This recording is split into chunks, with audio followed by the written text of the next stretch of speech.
Bahar dizisinin yeni bölümünde neler olacak? Öncelikle Bahar ve evren aşkı artık düzelsin ve bir daha asla bozulmasın diyenler aşağıdan videoyu beğenmeyi unutmasın.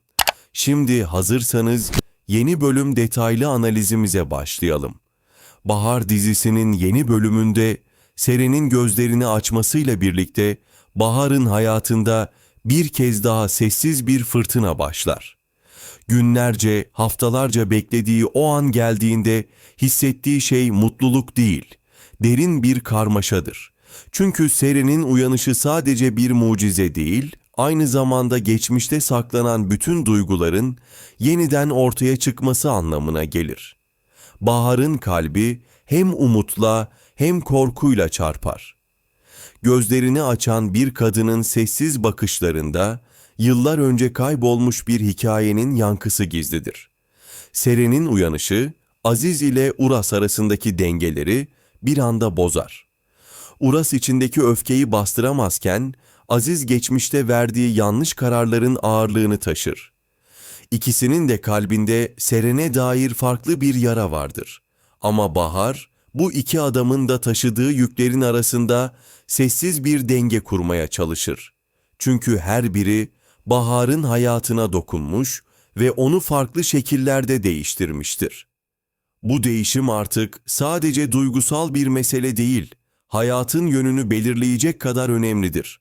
Bahar'ın iç sesi bu bölümde hiç olmadığı kadar baskın olacaktır. Oğluna dair büyüyen şüphe onu hem bir anne hem bir insan olarak sınar. Her ne kadar aklıyla hareket etmeye çalışsa da kalbinin sesi bazen daha güçlü çıkar.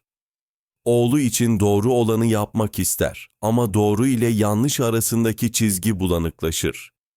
Seren'in uyanışıyla birlikte geçmişin gölgeleri yeniden canlanır. Her bir bakış, her bir kelime Bahar'ın kalbinde yankılanır. Evren, Bahar'ın bu sessiz savaşını fark eder ama yaklaşmaya cesaret edemez. Çünkü aralarındaki bağ artık sadece duygusal değil, aynı zamanda geçmişin yarattığı bir kader bağına dönüşmüştür. Bahar, evrenin varlığında bir huzur bulur ama aynı zamanda o huzurun ardında gizlenen bir acı vardır.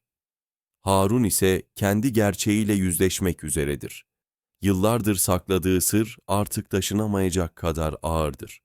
O sır hem Bahar'ın hem de çevresindeki herkesin kaderini yeniden şekillendirecek güçtedir. Seren ise uyanmış olsa da hala geçmişin zincirlerinden kurtulamaz. Hafızasının arasında kalan boşluklar Bahar'a bakarken hissettiği tuhaf bir yakınlıkla doludur. İki kadın da aynı yarayı taşır ama bunu birbirlerine söyleyemezler. Çünkü kelimeler bazen yaraları daha da derinleştirir. Bahar, Seren'e baktıkça geçmişin izlerini kendi yüzünde görür. Artık hayatının yönünü değiştirecek kararların eşiğindedir. Harun'un sırrı ortaya çıktığında zaman bir anlığına donar. Bahar, uzun süredir hissettiği ama adını koyamadığı şeyin doğruluğunu görür. Oğluyla ilgili bilmediği her şey şimdi acı bir gerçekle birleşir. Artık geri dönüş yoktur. Bu gerçek, Bahar'ın içindeki bütün dengeleri yıkar ama aynı zamanda onu daha güçlü birine dönüştürür. Çünkü bazen yıkılmak yeniden doğmanın tek yoludur. Yeni bölümde Bahar'ın suskunluğu artık bir kabulleniş değil, bir hazırlıktır. Herkes onun kırıldığını sanarken o sessizce toparlanır. Evrenin desteği Bahar'ın yeniden ayağa kalkmasını sağlar ama bu kez kimsenin arkasına sığınmadan yürümeyi seçer. Seren, Aziz ve Uras kendi hesaplaşmalarını yaşarken Bahar kendi iç savaşını kazanmaya başlar.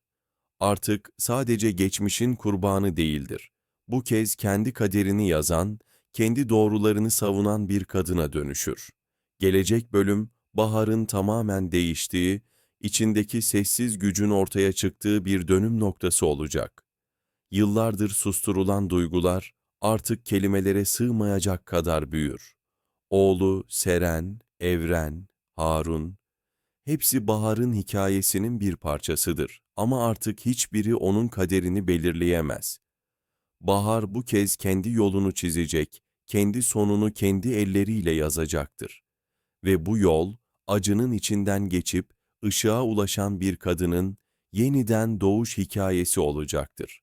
Seren'in uyanışı, Bahar'ın hayatında sadece bir başlangıç değil, aynı zamanda geçmişin intikamını alan bir sessizlik olur. Bahar, o anı gördüğünde içinde yıllardır sakladığı bütün korkular bir anda yüzeye çıkar. Gözlerini açan Seren, Bahar'ın kalbinde gömülü olan bütün sırları sessizce yankılar. Sanki geçmişin ruhu yeniden beden bulmuştur. Bahar'ın bakışları bir an için donup kalır, çünkü karşısındaki kadın yalnızca uyanmış biri değildir. Bahar'ın yıllardır kaçtığı bütün gerçeklerin sembolüdür. O andan itibaren her şey yavaş yavaş çözülmeye başlar. Bahar, Seren'in uyanışıyla birlikte artık hiçbir şeyin eskisi gibi olamayacağını hisseder. Oğlu Seren, Harun, Evren, herkesin içinde başka bir hesap, başka bir pişmanlık vardır. Fakat Bahar'ın içindeki sessizlik artık dayanılmaz hale gelir. Herkesten gizli tuttuğu korkular geceleri kabusa dönüşür. Çünkü o artık sadece annelik duygusuyla değil, geçmişin bıraktığı izlerle de savaşmaktadır. Aziz ve Uras arasında yeniden alevlenen rekabet, dizinin merkezine farklı bir çatışma getirir. Uras, Seren'in uyanışıyla birlikte kendini yeniden kanıtlama çabasına girer. Aziz ise geçmişteki hatalarını telafi etmek ister ama her adımı onu daha da çıkmaza sokar. Bahar, iki taraf arasında bir köprü olmaya çalışsa da kimsenin duygularını tam olarak anlayamaz. Çünkü herkesin derdi kendinedir, herkes kendi yıkımının içindedir. Evren, Bahar'ın değişimini fark eden tek kişidir. Onun gözlerinde artık bir kadının değil, bir savaşçının ışıltısı vardır. Bahar sessizdir ama o sessizlik artık bir zayıflık değil, bir direniştir. Evren onun yanındadır ama bu kez Bahar kimseden destek beklemez. Yıllardır başkalarının kararlarının arasında sıkışmış bir kadın olarak artık kendi kararlarını vermeyi öğrenmiştir. Harun'un sakladığı sır ortaya çıktığında herkesin yüzündeki maskeler düşer. Bu sır sadece geçmişi değil, bugünü de yıkacak kadar güçlüdür. Bahar, öğrendiği şey karşısında yıkılır ama yıkılışının içinde yeniden doğar. Çünkü her yıkım bir uyanışa dönüşür. O an, Bahar'ın gözleri değişir. Artık ne geçmişin ne de başkalarının ağırlığını taşımak istemez. Bu defa kendi hikayesini yazmaya karar verir. Seren'in yeniden hayata dönmesi Bahar'ı hem iyileştirir hem de parçalar.